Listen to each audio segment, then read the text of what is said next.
Isso eu aprendi com o saudoso, maravilhoso Vianney Carlet. O Vianney Carlet uma vez me disse o seguinte: Baldasso, como comentarista, tu pode fazer qualquer análise que tu queira fazer. Tu pode fazer qualquer conjectura, qualquer leitura que tu queira fazer. Todas são importantes, mas nada, nunca se sobrepõe ao resultado do jogo. No vídeo de hoje, vamos ver o que o Fabiano Baldasso falou sobre o Inter na retomada do Brasileirão.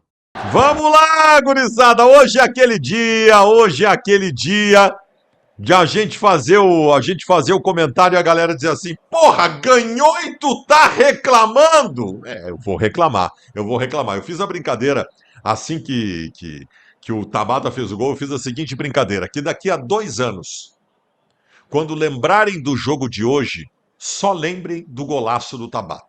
Do campo para cruzar, cruzou, afasta o zagueiro, rebote, gol! Gol!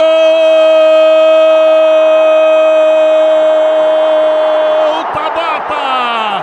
Gol! Tabata para o Internacional, 47 minutos, um gol simplesmente espetacular, de fora da área, uma bomba no ângulo superior esquerdo. Impegável esta bola para Lucas Arcanjo. O Internacional está escapando do vexame. O torcedor estava irritado. Essa pintura de gol do Tabata. Vamos lembrar só disso? Vamos lembrar só disso? Porque é lindo e maravilhoso. Uma vitória com golaço de um atacante. Estava na zona de rebaixamento, saiu da zona de rebaixamento.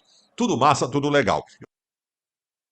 Eu posso achar o que eu quiser, mas o mais importante vai ser sempre o resultado do jogo.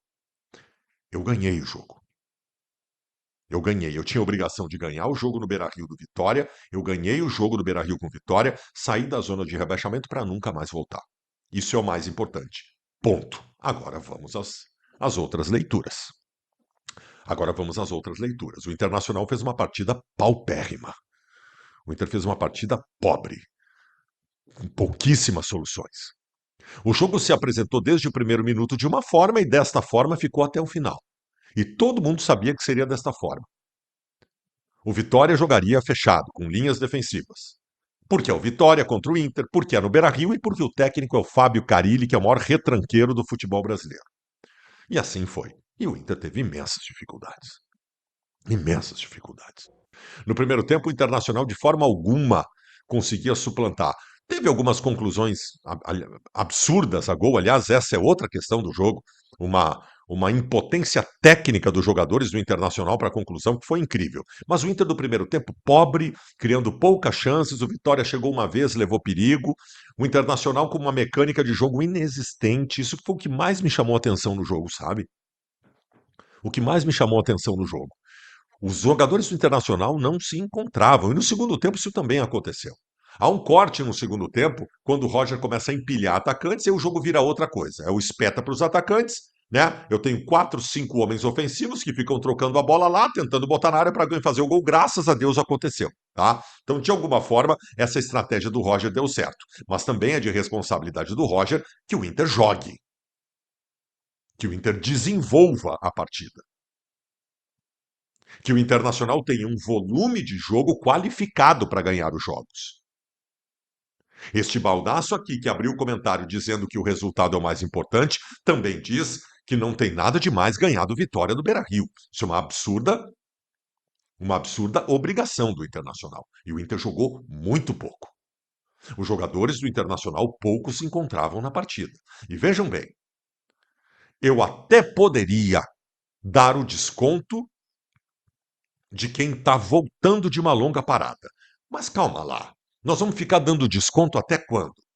Porque antes da parada o desconto era que o time estava muito desgastado pela sequência de jogos. Desgaste físico, desgaste emocional, e blá blá blá, e blá blá blá, e blá blá blá, e desculpa para todo lado. Agora Fabiano Baldasso, vou justificar a má atuação do Internacional pelo tempo de parada e falta de ritmo de jogo? Até quando nós vamos dar desculpa?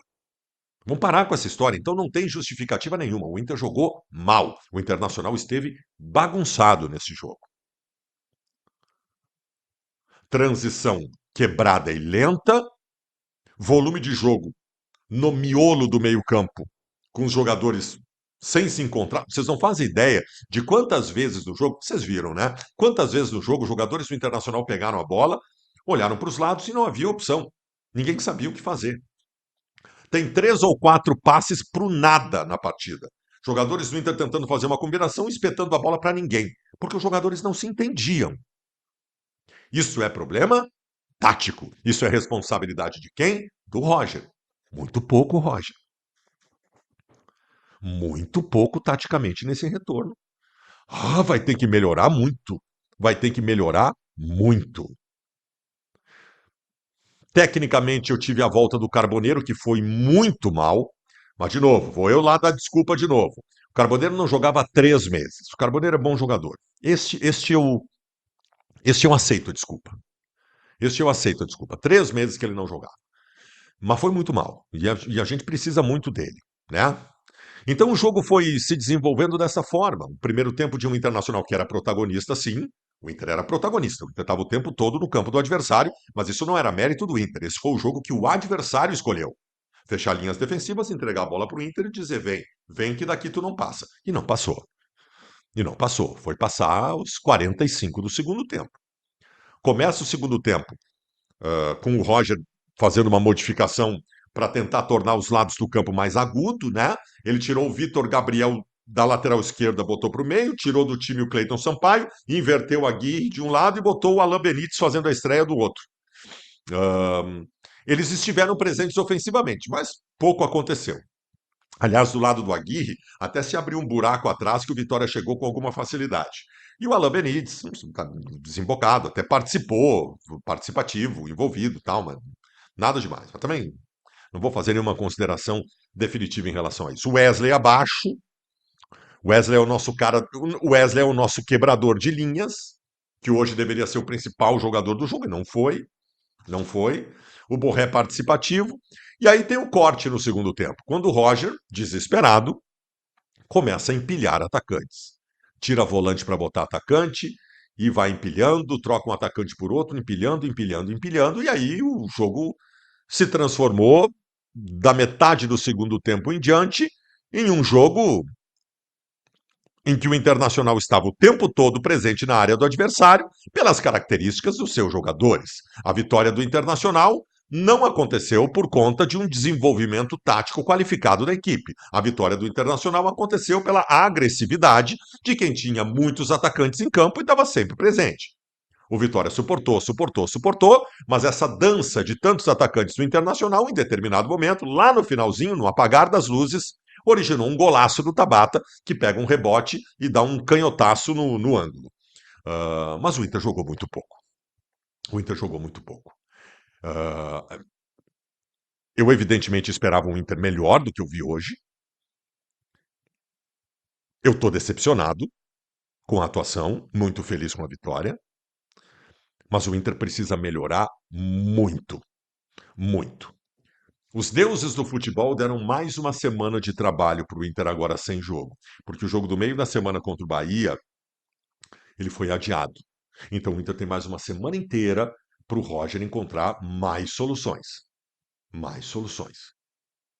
Os deuses do futebol também deram ao Internacional um período até as oitavas das duas competições que o Inter está. O Inter tem 4 jogos no Campeonato Brasileiro para acertar as suas coisas. E o jogo de hoje provou que tem muitas coisas para serem acertadas. Hoje nós tivemos em campo o bingo completo, com todas as fileiras completas dos problemas do Inter. Tivemos problemas defensivos, erro do Aguirre, erro do Vitor Gabriel.